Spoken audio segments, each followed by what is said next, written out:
Mas hoje é terça-feira, terça-feira é dia de Bom Dia Agro. Nós já temos aqui Dejane Arnold. Bom dia, Dejane. Bom dia, João. Bom dia a todos no estúdio, todos os nossos ouvintes. Vamos falar um pouquinho de pesca também. Afinal, o assunto também abrange essa atividade, né? Hoje a gente vai falar de um bioma importantíssimo para o Brasil, para Mato Grosso, e que tem importantes fontes econômicas, né? Além de toda a biodiversidade.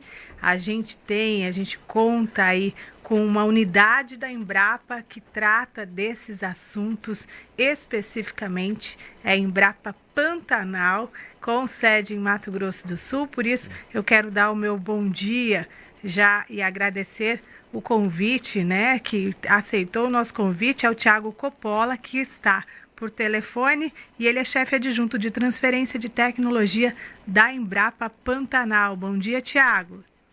Bom dia, Dejane, bom dia a todos os ouvintes. Para nós aqui da Embrapa Pantanal é sempre uma alegria estar aí com vocês, viu?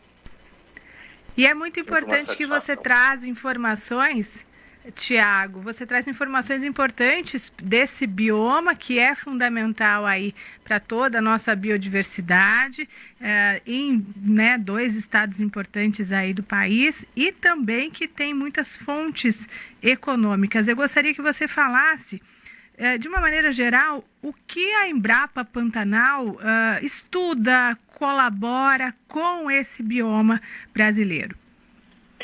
Olha, Dejane, a Embrapa Pantanal está aí nos seus 40 anos de atuação aqui na região, né? Como você disse, a Embrapa Pantanal está localizada aqui em Corumbá, no Mato Grosso do Sul, né? Mas o seu mandato é com relação a todo o bioma, né? Então a gente está presente tanto aqui no Mato Grosso do Sul quanto aí no Mato Grosso, né? A Embrapa Pantanal tem, assim, na sua linha diversa de atuação, né? O trabalho como carro-chefe, logicamente, a pecuária sustentável, né? No Pantanal.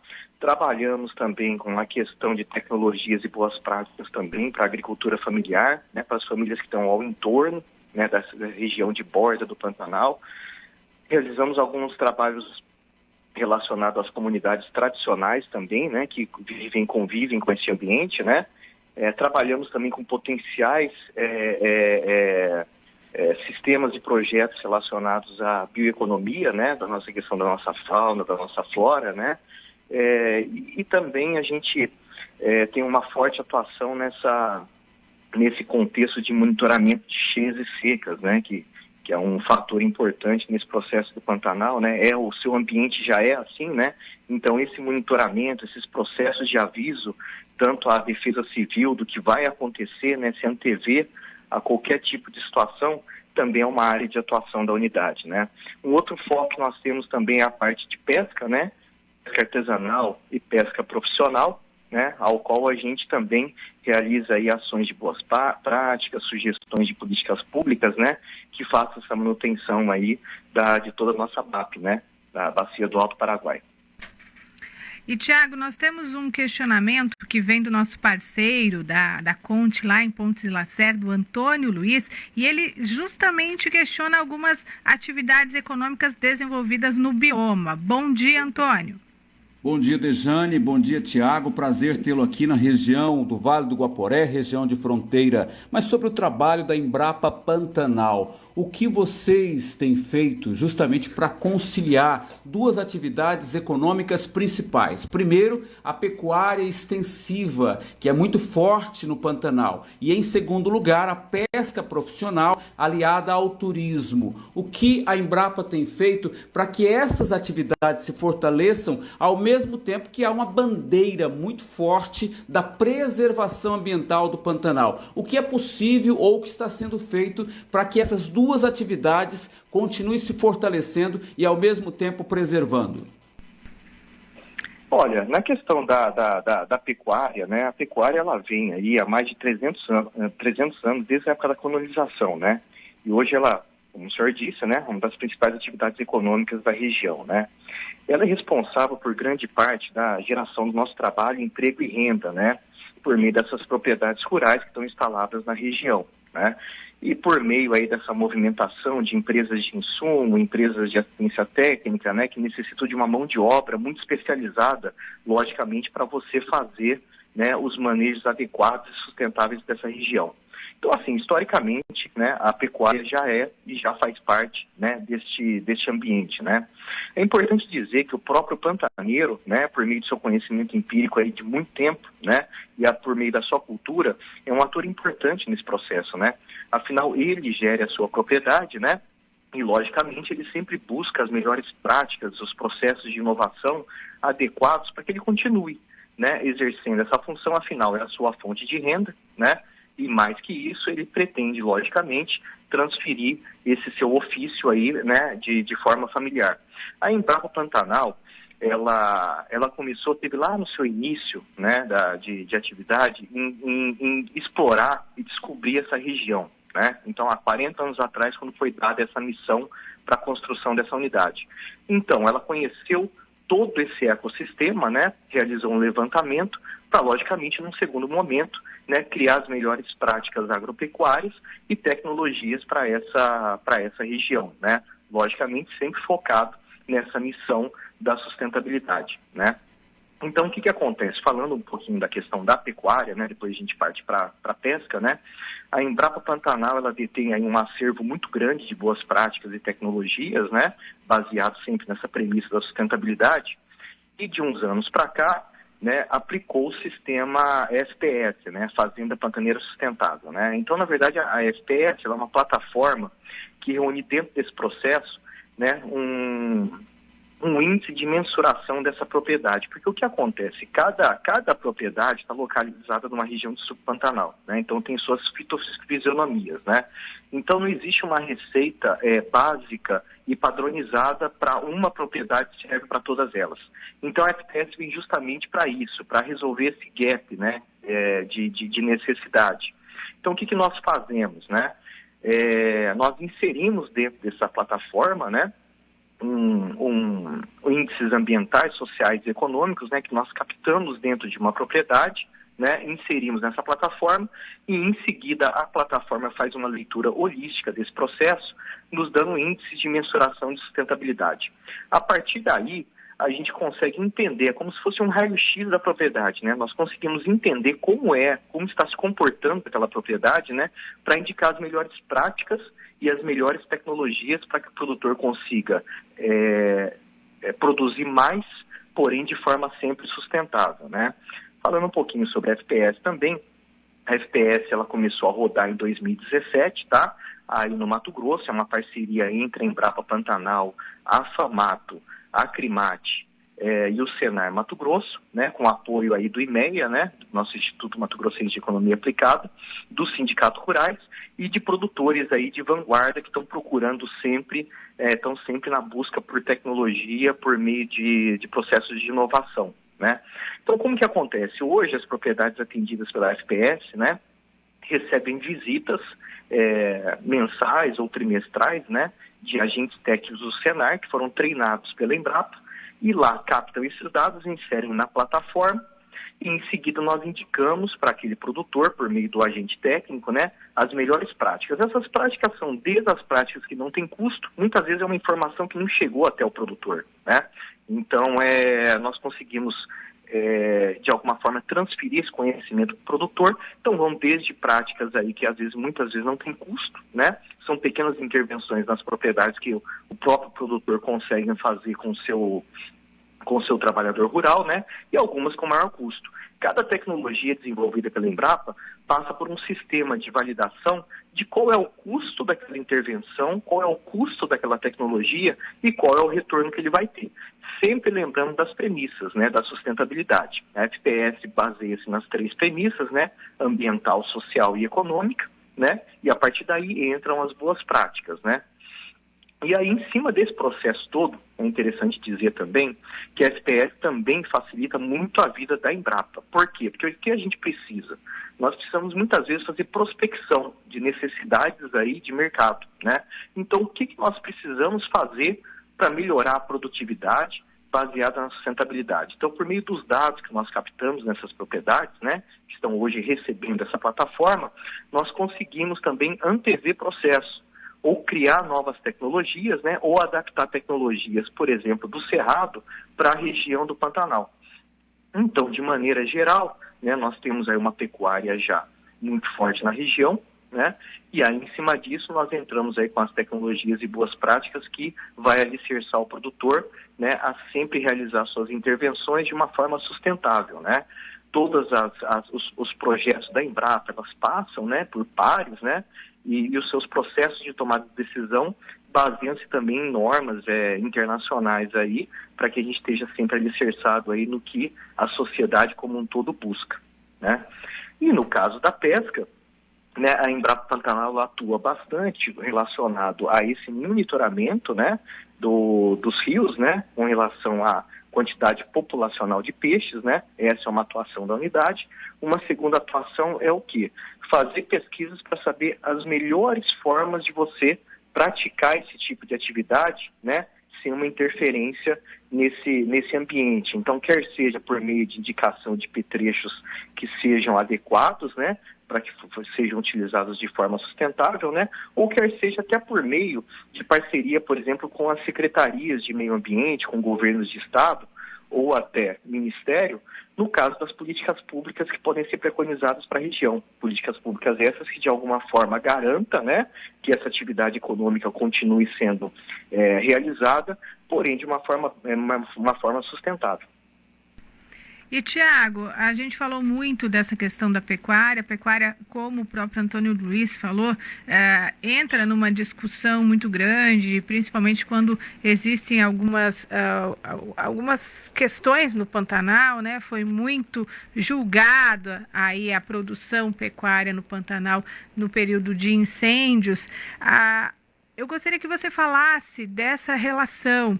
A pecuária no Pantanal, ela daria para pensar em Pantanal sem a existência da pecuária? E, complementando, eu gostaria que você falasse também do uso do fogo controlado. É uma prática que tem toda uma legalização e é uma prática que é aplicada, né? Como, então, ela deve ser conduzida, como ela deve ser feita? Sim, Dijane, na verdade a pecuária, como eu disse anteriormente, né, ela já é uma atividade já consagrada no Pantanal, né, e até a presença do homem pantaneiro, do produtor rural na região, facilita todo esse processo. Por quê? Porque ele realiza a manutenção dessa propriedade. Então nós vimos naqueles incêndios, por exemplo, de 2011, né, 2021, desculpe, né, que propriedades rurais que de alguma forma estão inviabilizadas, né, não estavam sendo produtivas, né, a quantidade de fogo foi muito superior a uma propriedade que hoje conta com um sistema produtivo, né?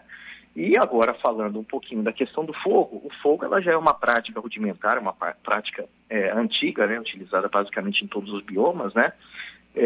E o que é importante dizer é que o fogo ele traz seus benefícios, né? Feito de forma controlada, feito dentro dos parâmetros da lei e de forma técnica, ele traz aí seus benefícios sim, né? É importante dizer que uma fonte de combustão muito rica, né, são as gramíneas, né? E a lenha seca. Então, ou seja, quando você tem uma propriedade sendo manejada, né, esses processos eles se tornam controlados, né, dentro de um ambiente. Por exemplo, o próprio gado, né, ele auxilia, porque essa fonte de combustão que são as gramíneas, né, então é o que é consumido pelo próprio gado, né. Então o que sobra dali? As macelgas, né, que é aquele pedaço, né, aquele pequeno pedaço ali da gramínea, né, do pasto que o gado ele não come. Isso daí também é uma fonte de combustão. Então você fazer a queima controlada, logicamente dentro dos parâmetros da lei e seguindo as técnicas adequadas e preconizadas, né, você consegue fazer o controle dessa região. E aí você também vê algumas vantagens, né? Então você controla a invasão de plantas indesejáveis, por exemplo, principalmente arbustos, né? Remove a vegetação antiga e fribosa, né? Que também é uma fonte de combustão muito forte, né? Que é rejeitada pelo animal. Estimula o crescimento em épocas que não ocorre naturalmente, não ocorre o crescimento de pastagem, né? E também auxilia nessa melhora da qualidade do pastagem, né? E também previne esses incêndios, né, de forma descontrolada. Então, assim, a prática do fogo, ela é uma prática, sim, recomendada. Logicamente que, né, dizem que a partir do momento que você põe fogo, né, você gera mais carbono, né? Mas, por exemplo, se você tem um incêndio descontrolado, né, esse malefício é muito pior, né? Então você vai ter um espaço descontrolado e muitas vezes avançando em locais onde, inclusive, né, estão aí os animais, né, que convivem com esse ambiente, né? Então, na verdade, assim, a gente preconiza, sim, né, que haja essa queima, né, e principalmente, logicamente, que ela não ocorra em época de seca, né, em épocas que não estão adequadas, né, ou em época de incêndio, né, então que seja feito de forma adequada e regrada. Tiago, João Edson, bom dia. Tiago, o Pantanal, ele está em 2 estados e 3 países, cada um com um tipo de legislação, inclusive Mato Grosso do Sul, há algum tempo tenta ter uma legislação única, tá, e nunca consegue chegar a um consenso. Até que ponto essas diferenças de postura de legislação atrapalham a vida no Pantanal? Olha, no caso das políticas públicas, né, relacionadas justamente ao que o senhor disse, né, relacionadas aos decretos, né, e às regulamentações, né, cada estado tem a sua prerrogativa, né, para logicamente aplicar, né, sua lei conforme, né, sua missão de executivo, né. O que a gente pode dizer é que, no caso da Embrapa Pantanal, né, nós trabalhamos com a questão técnica dentro desse processo todo, né? Então, o que nós fazemos, né? Nós emitimos, quando solicitado, né, pelos executivos estaduais, né, ou federal, né, uma análise de documentos, né, que propõem propostas aí de alterações ou revitalizações de leis, né? Porém, a prerrogativa ela é do Estado, né? Então, o que nós fazemos é justamente fazer uma análise de um documento para nortear uma tomada de decisão, né, de um executivo, né, para que em cima disso, né, faça essa revitalização, por exemplo, de lei ou crie novos decretos, né. Então, logicamente, cada estado tem a sua gerência sobre essa questão. É importante dizer também que nós temos subpantanais, né? Então, existem pantanais diferentes dentro do próprio Pantanal, né? Então, muitas vezes nós nos deparamos, por exemplo, com nos processos de pesquisa, né, que é realizado pela essa equipe multidisciplinar. Nós temos 30 pesquisadores aqui que atuam em diversas áreas, né, ao qual a gente complementa as informações para criar essas tecnologias, né? Então você tem veterinário, você tem biólogo, você tem zootecnista, né? Cada um em sua área, né? E no final compila essas informações para criar essas boas práticas, essas tecnologias. O que nós observamos é que existe uma diferença, né, entre esses subpantanais, né? Então é importante também sempre estar atento a esse olhar, né, para que você consiga aplicar de forma adequada essas tecnologias. Relacionado à lei, o que a Embrapa Pantanal ela sempre está auxiliando, está sempre à disposição desses órgãos, é justamente facilitar esses processos de decisão por meio de informações técnicas que a gente pode subsidiar. Tiago, só para a gente finalizar, você falou no início da nossa entrevista sobre os regimes de cheia, de seca. Como é que tem sido os últimos anos aí nesse sentido para o nosso Pantanal, assim, especialmente o de Mato Grosso? Tá. O que eu posso dizer assim, Dijane, é importante dizer que eu represento aqui o setor de transferência de tecnologia da unidade. Então, o que é esse setor? Quando a tecnologia ela começa numa fase inicial de desenvolvimento, né, já chega um aviso aqui para a gente, para o setor de P&D, né?